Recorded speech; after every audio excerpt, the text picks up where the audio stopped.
नमस्कार। संतोष की रिपोर्ट में आप सबों का स्वागत है। और आज हम संतोष की रिपोर्ट में बात बिहार क्रिकेट एसोसिएशन के पूर्व अध्यक्ष तिवारी जी के उन कारनामों की करने जा रहे हैं जिस कारनामों की चर्चा हमने चंद दिनों पहले अपने रिपोर्ट में की थी। और मैंने कहा था कि उनके ऊपर जितने भी आपराधिक मामले दर्ज हैं, जो मामले को पुलिस ने फाइनल भी कर दिया है या पुलिस ने जिस उन मामलों का अनुसंधान पूर्ण करते हुए कांड देनकी में समर्पित भी कर दिया गया है, ऐसे तमाम मामले की फिर से जांच की क्या संभावना है या फिर अनुसंधान के दौरान कहां कहां त्रुटि हुई है, इसको लेकर डीजीपी ने एक एसआईटी का गठन किया था और उस एसआईटी ने डीजीपी को रिपोर्ट सौंप दिया है। और जो रिपोर्ट है वो कह सकते हैं कि राकेश तिवारी की मुश्किलें बढ़ने वाली है। और ये रिपोर्ट इसलिए महत्वपूर्ण है कि राकेश तिवारी सिर्फ बीसीए के पूर्व अध्यक्ष ही नहीं है, इस वक्त बीजेपी के कोषाध्यक्ष भी है। और इतने महत्वपूर्ण पद पर होते हुए भी अगर एसआईटी ने उनके खिलाफ अगर अनुसंधान के उस तमाम बिंदुओं को फिर से जांच की शुरुआत की बात कही है तो कुछ तो बात है। जरा पहले देख लीजिए कि क्या है, मसला क्या है। इनके खिलाफ 3 मामला दर्ज किया गया था। 3 मामला, एक कोतवाली में है 49/23, कृष्णापुरी थाना में है 337/24 और साइबर थाना में है 632/24। इन तीनों मामले को लेकर निष्पक्ष जांच हो, इसकी मांग एक आदित्य वर्मा है उन्होंने की थी, जिसके आलोक में डीजीपी ने एक एसआईटी गठित की जिसमें पटना पुलिस के कई सीनियर अधिकारी, आईपीएस स्तर के अधिकारी इस टीम में थे, डीएसपी और आईपीएस स्तर के। उन्होंने अपनी रिपोर्ट डीजीपी को सौंप दिया। उसमें कोतवाली थाना का जो केस है सबसे महत्वपूर्ण 49/23, जिस मामले में राकेश कुमार तिवारी, मनीष राज, अधिराज जोहरी, तत्कालीन सेलेक्टर विष्णु शंकर, अनंत प्रकाश, सिद्धार्थ राज, दिलीप सिंह उपाध्यक्ष, आशुतोष नंदन सिंह कोषाध्यक्ष, ये सारे अभियुक्त बनाए गए थे। इस मामले में 23 में मुकदमा दर्ज हुआ था। इसमें आदित्य वर्मा ने आरोप लगाया था कि बिहार के बाहर को बच्चों को, खिलाड़ी को बिहार का रेसिडेंस दिखाकर, मतलब बिहारी दिखाकर उसको खिलाया गया और उससे मोटी रकम ली गई है। और इसको लेकर उन्होंने कई एविडेंस कोतवाली थाना को दिया, लेकिन कोतवाली थाना ने उस पूरे केस को ही खत्म कर दिया।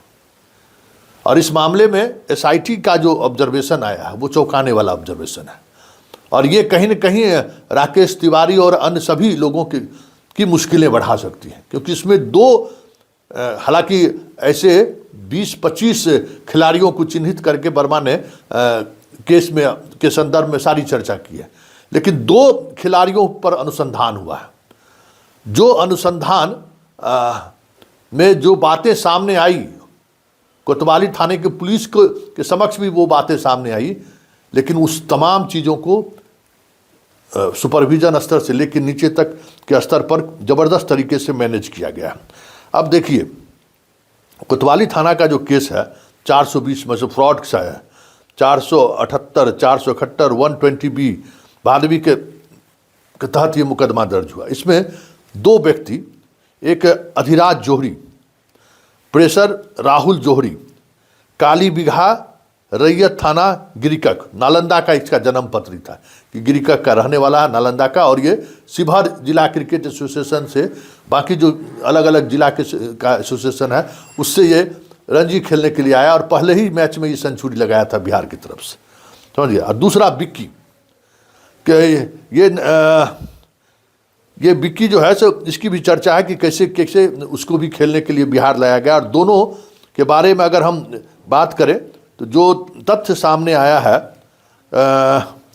वो तथ्य ये था कि अधिराज जोहरी को जिस आधार पर बिहार क्रिकेट संघ की टीम में बीसीसीआई मैच की पात्रता मिली, आयोग को अधिराज के जन्म प्रमाण पत्र जाली का सबूत भी मिला, समझ गए।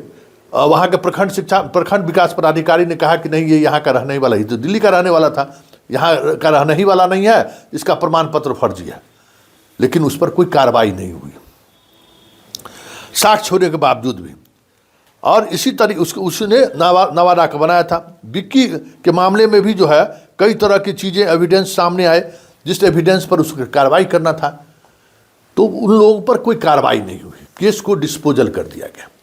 मतलब समझ जाइए कि बिहार की तरफ से दिल्ली, राजस्थान, यूपी, पंजाब के बच्चों को लाकर मैच खिलाया जाता है। और इस मामले में एक विक्की ने को वहाँ दिल्ली में केस भी किया, जिसको लेकर कई तरह के ऑडियो भी वायरल हुआ था कि 18 लाख रुपया लेकर हमको खिलाने के लिए बुलाया और फिर हमको नहीं खिलाया। अधिराज जौहरी पर जिस तरीके का, वो तो पहला मैच खेला भी, सेंचुरी भी लगाया बिहार की तरफ से, लेकिन जैसे ही हंगामा शुरू हुआ वो उसको टीम से बाहर कर दिया गया। मतलब जिन जिन खिलाड़ियों को इसने बिहार की तरफ से खिलाया या सेलेक्ट किया, उसमें कई ऐसे खिलाड़ी थे जो बिहार के रहने ही वाले नहीं थे, जबकि बिहार के बाहर के खिलाड़ी बिहार से खेल ही नहीं सकते। कुछ ने उसका एक प्रावधान है, उस प्रावधान के तहत आप खेल सकते हैं। लेकिन इन लोगों ने क्या किया कि फर्जी जन्म प्रमाण पत्र बना लिया, और फर्जी जन्म पत्र के आधार पर उन्होंने उसको बिहार की तरफ से टीम में उतार दिया।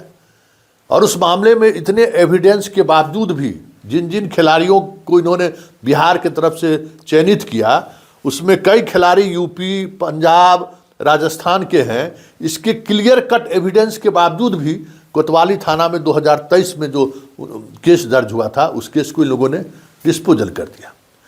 एसआईटी ने इस मामले में डीजीपी को लिखा है कि गहनता से इसकी जांच की जरूरत है, क्योंकि कई महत्वपूर्ण साक्ष्य को के कांड के अनुसंधानक और पर्यवेक्षक ने नज़रअंदाज किया है।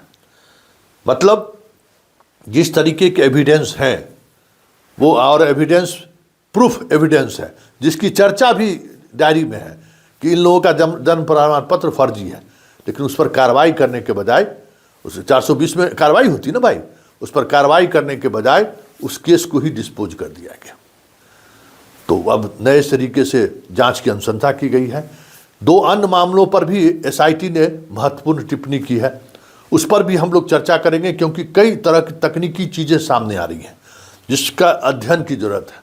और यह समझने की जरूरत है कि बिहार में क्रिकेट के नाम पर हो क्या रहा है, किस स्तर पर खेल हो रहा है, ये भी समझने की जरूरत है। क्योंकि ये एविडेंस जो एसआईटी गठित हुआ, और एसआईटी ने जिस एविडेंस को आज सामने लाया है, वह एविडेंस चीख चीख कर कह रहा है कि Bihar cricket association BCA Bihar के खिलाड़ियों की किस स्तर पर हकमारी किया है, और उस हकमारी को लेकर एफआईआर दर्ज होता है, और उस एफआईआर को कैसे मैनेज किया जाता है, वो इस एसआईटी की रिपोर्ट से साफ सामने दिख रहा है।